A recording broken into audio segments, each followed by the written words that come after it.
છોટાઉદેપુરમાં પણ કંઈક આવી પરિસ્થિતિ. કાચા રસ્તાના કારણે ફરી હાલાકીના દ્રશ્યો. સગર્ભાને ફરી એક વખત જોડીમાં લઈ જવાય છે. કાચા રસ્તાના કારણે સ્થાનિકોને પારાવાર હાલાકી પડી રહી છે. નસવાડીના ખેંદા ગામના દ્રશ્યો સામે આવ્યા. કાચા રસ્તાના કારણે ગામ સુધી ન પહોંચ્યું વાહન અને કઈ રીતે એક સગર્ભાને ત્યાંથી લઈ જવાઈ રહી છે આપ જોઈ શકો છો. જોકે આ પ્રકારના દ્રશ્યો નવા નથી. આ પહેલા પણ આ પ્રકારના દ્રશ્યો સામે આવી ચૂક્યા છે. જ્યારે જોડીમાં લઈને કાં તો કોઈ બીમાર વ્યક્તિને વૃદ્ધને લઈ જવામાં આવ્યા હોય અને ક્યાંક તો સગર્ભાને લઈ જવામાં આવ્યા હોય. તો ગયા વર્ષે પણ આ પ્રકારની પરિસ્થિતિ સર્જાઈ હતી છોટાઉદેપુરના કોઈ ગામમાં અને તેમાં એક સગર્ભાનું મોત પણ થયું હતું. આ પ્રકારની ઘટનાઓ પહેલા બની ચૂકી છે અને ત્યારે સવાલ એ છે કે કેમ કોઈ વ્યવસ્થા નથી કરવામાં આવતી, કેમ ગામ સુધી પાકો રસ્તો બનાવવામાં નથી આવતો. તો અભયસિંહ તડવી ધારાસભ્ય આપણી સાથે જોડાઈ ગયા છે. અભયસિંહજી, છોટાઉદેપુરમાં એક ઘટના જે આપને પણ ખ્યાલ હશે કે જોડીમાં એક સગર્ભાને લઈ જવામાં આવી રહી છે. શું પરિસ્થિતિ આ ગામની આપને ખ્યાલ છે? હેલો જી. ડબ્બા ખેંદા ચોટી ઉપર રીકાર્પેટ નો રસ્તો 5 કિલોમીટરનો મંજૂર 275 લાખ રૂપિયાના ખર્ચે મંજૂર કરેલ છે. પહાડી વિસ્તાર છે. પહાડી વિસ્તારમાં પાણી પડે એટલે સ્લોપને કારણે ધોવાણ થતું હોય છે અને એનું ટેન્ડર પણ થઈ ગયું છે અને એ કામ વહેલી તકે થાય એ રીતે અમારી લાગણી છે અને એનું કામ પણ મંજૂર ટેન્ડર થવાની તૈયારી.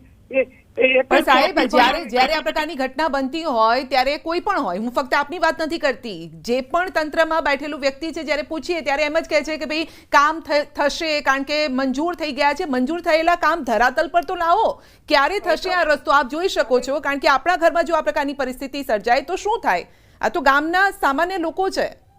બરે ભાઈ બેન, હું જાણું છું, ધારાસભ્ય છું હું. પહાડી વિસ્તારમાં રસ્તા અમે બધા ઘણા બનાવ્યા છે. આ રસ્તો રીકાર્પેટ નો રસ્તો છે, તમે સમજો.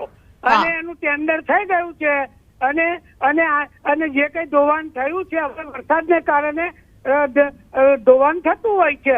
પહાડી વિસ્તાર હોય, પોચી જમીન હોય, આનું કારણ આ છે બેન.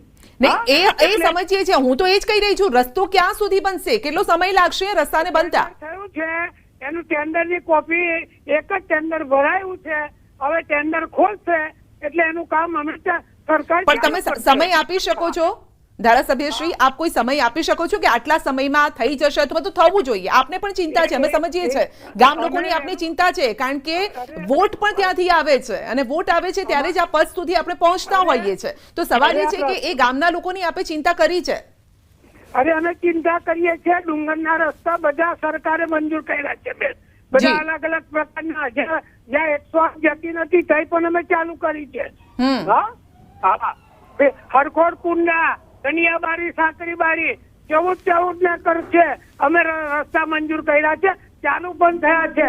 આ રસ્તો રીકાર્પેટ નો રસ્તો છે. જી હા. ના, એટલે હું એ જ કહું, કેટલા સમયમાં, હજુ આપના મતે કેટલો સમય લાગશે? ક્યાં સુધી લોકોએ આ રીતે હાલાકી ભોગવવી પડી શકે છે?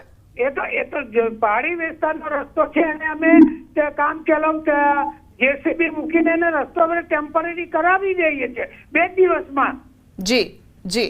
પણ આ પ્રકારની ઘટના પહેલા પણ આ પ્રકારની ઘટનાઓ બની છે જેમાં લોકોએ જીવ પણ ગુમાવ્યા છે. એટલે આ પ્રકારની ઘટના ન બને એવી ચિંતા આપ પણ કરી રહ્યા છો અને માટે આપ પણ જે રીતે ન્યૂઝ 18 ગુજરાતીને જણાવી રહ્યા છો કે ઝડપથી કામ થાય તેવી આપની પણ તૈયારી છે. તો ધારાસભ્યનું કહેવું છે, અભયસિંહ તડવીજીનું કહેવું છે કે રીકાર્પેટનો રસ્તો છે, ટેન્ડર પાસ થાય એટલે પ્રક્રિયા આગળ વધશે. પણ સવાલ એ છે કે ચોમાસાનો આ સમય છે અને હજુ 4 મહિના કાઢવાના છે. આ પ્રકારની ઘટનાઓ બને ને કોઈનો જીવ જાય તો જવાબદાર કોણ?